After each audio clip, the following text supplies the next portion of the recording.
Assalomu alaykum.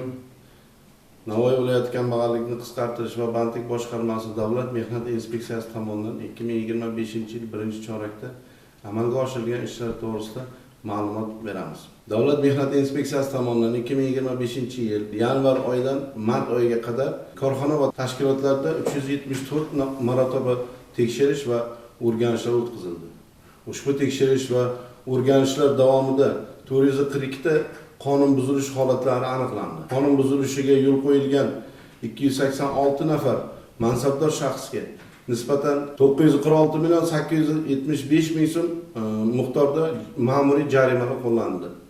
Davlat mehnat inspeksiyasi tomonidan o'tgan davr mobaynida jismoniy va yuridik shaxslarni 372 ta murojaatlari kelib tushgan bo'lib, ularda belgilangan tartibda tekshirish va o'rganishlar o'tkazilib, huquqlari buzilgan 256 nafar fuqarolarning huquqlarini tiklandi. Bundan tashqari 94 nafar fuqarolarning huquqiy tushunchalari berildi. 20 ta murojaatlar belgilangan tartibda tegishli bo'yicha boshqa tashkilotlarga yuborildi. Navoiy viloyati mehnat inspeksiyasi tomonidan 2025-yil yanvar oyi, mart oylari davomida korxona tashkilotlarida huquqi buzilgan, noqonuniy ishdan bo'shatilgan 55 nafar fuqarolarning manfaatlari yuzasidan sudga da'vo ariza kiritildi va ushbu fuqarolarni ishga tiklandi.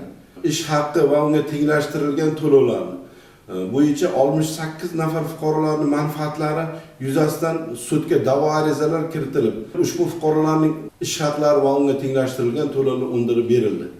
Joriy yilning 1-chorak davomida viloyatimiz hududida ishlab chiqarish korxonalarida 13 ta baxtsiz hodisa sodir bo'lib, natijada 3 nafar fuqarolar vafot etgan, 10 nafar fuqarolarni og'ir tan jarohat olgan.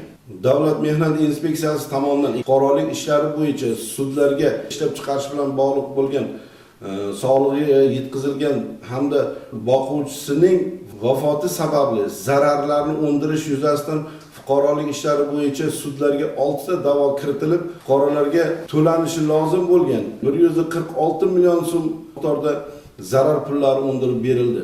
2025-yil yanvar-mart oylari davomida Davlat mehnat inspeksiyasi tomonidan 202 marotaba huquqiy targ'ibotlar, tushuntirish ishlari olib borilib, ushbu targ'ibot va tushuntirish ishlari 1764 nafar fuqarolarning ishtiroki ta'minlandi.